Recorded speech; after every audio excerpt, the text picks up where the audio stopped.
This time I'm going to work on organizing my end mills, both in my machine and in storage. Welcome to another episode.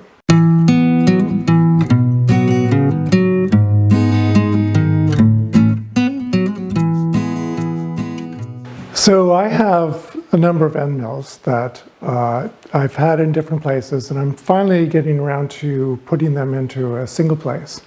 And I wanted to organize them in a drawer as well as to keep track of what's in the machine. In the last episode I mentioned what was in the machine and I used magnetic tape. This time I try out another couple systems that I actually like a little bit more, and I'll have the links to all of this down below. Let me go to the drawer first and show you what's up there, and then we'll get to this after the drawer. I have this nice storage cabinet. It's a Rock River storage cabinet, and it has the usual drawers. I've been thinking about how to organize what I have in the drawers. My plan is up here to have things like the collets, the end mills, and that sort of thing. And I have, a number of end mills just sitting around in different containers. So I need some way to organize all of this. And my original thought was to use these Schaller bins, which I learned about from either John Grimsmo's videos or John Saunders' videos. I don't remember which. But you can put labels on them so that you can keep track of what's in there. But again, these kind of move around, and it can also be hard to pull things out of them because, the flat bottoms. So here I've got a 1/8 inch end mill in here, and it's a little hard to pull out because the bottom doesn't curve. So the first thing I decided to do is to see what I could do about labels. And I found out Schaller came out with the new labeling system where it's a piece of plastic that you just put on here, and that helps keep the bins together, which I thought was really nice.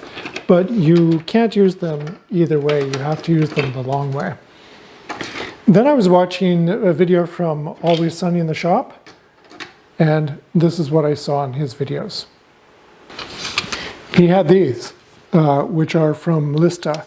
They're designed to fit into Lista drawers, but they're really nice because they have curves here. And you can also take these partitions and move them to different places. The other thing that's really nice about these partitions is that they have an area for the label that's slanted a little bit so that you can see it more easily. So I ordered a sampling of these, and let's see how they fit into the drawer. So I'm going to basically empty out the drawer, and then we'll come back and look at that. So I emptied the drawer, and these are the Lista trays that I found. And they call these slotted trays, and they come in 3 different sizes, or 3 different shapes, I should say. They're all about 6 by 6 inches, but they have a different number of slots. So this is the 3-slot one. There's a 4-slot one and a 2-slot one, and I purchased some of each. Let me start with the 3-slot.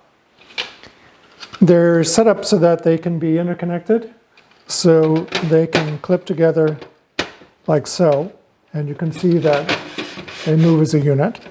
They can also be clipped together this way. You can see they have some slots here, and then some bosses or pins here. So now it behaves as one unit this way. Now, when I put these in here, I have a gap of about 4 inches from here to here. So there are 2 choices that I had. One choice was to take these and cut 4-inch or 2-inch lengths and then use that to fill in. But I like to reverse engineer things, and I also like to 3D print, so I made some 2-inch long extensions. And what that means is I can take one extension and put it on here, like so. And then it fits in, and it won't fit in if I have everything connected. So I need to put this in here, and then I can put this down on top and push it in place. And now it fits nicely in the edge. So let me get some more of those.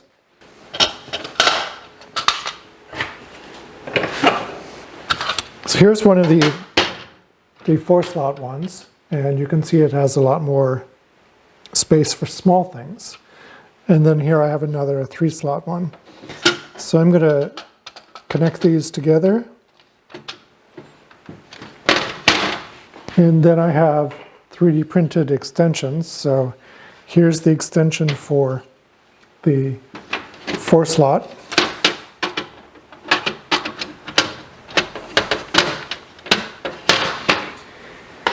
And then I have the extension for the 3-slot. And so I can just put this in here, like so, push it down, and it's locked in place. Now I'm going to interconnect this way.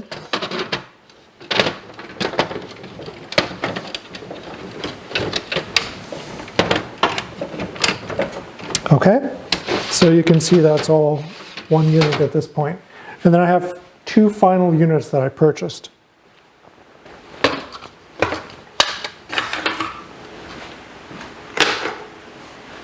Here I've got one of the 2 slots and then another 3-slot. I'm going to put the 2-slot in the back. The thinking that I have is I want the small things in the front and the larger things in the back. So again, I'll interconnect these the same way.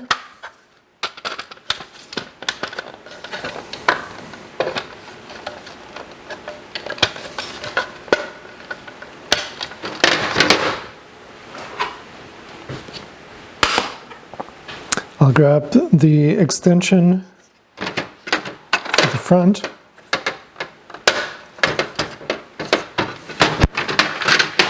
And then put in the extension for the back.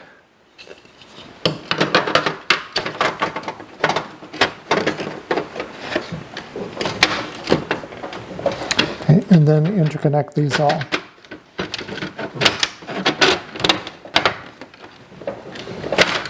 And now you can see this whole thing is completely in place.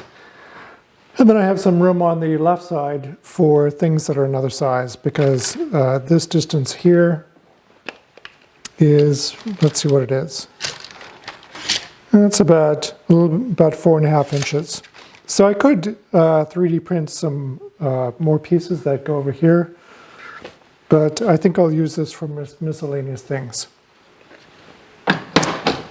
The other thing that's nice, as I say, is that these partitions can be put anywhere, including in the 3D printed sections.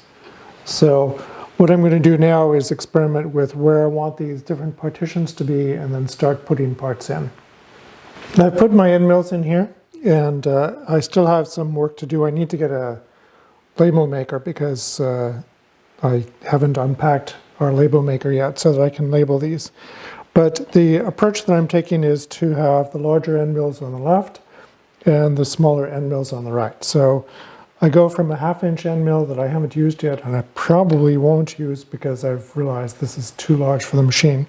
Then I've got my 3/8 inch end mills, and then I go all the way over to here where I've got the 0.010 inch, in other words 10,000ths of an inch diameter end mills, both flat end mills and ball end mills. And I use those for injection molds because there are some parts that are small, really small, and it helps to have end mills that small. Now in the past I used 10,000 RPM spindle on my tag, and that worked fine. I just had to go really slow. Now that I've got the Haas, I'll be able to run these at 30,000 RPM, which means I should be able to go theoretically 3 times faster. So still a work in progress, but I really like how this is turning out, and I'm very happy with the solution. Last time I showed you the system that I came up with, and this was using the magnetic tape. Since then I've gotten a couple of holders that allow you to just slip in some paper. I'll show them to you. So I got 2 sizes. You can see this is about 1 by 2 inches. Let me get closer. So this is 1 by 2 inches. And then I got 1/2 by 2 inches. So I'm going to try those 2 on here and see which I prefer.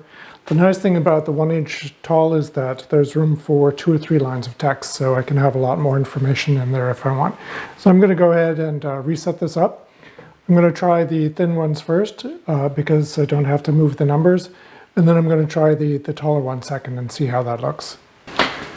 Here's the exact same set of tools. Now I'm using the ones where I can slide in a piece of paper like that are 1/2 inch tall, and I'm not really a fan of these. I prefer the magnetic strips. So now what I'm going to do is switch over to the taller ones and see how that looks.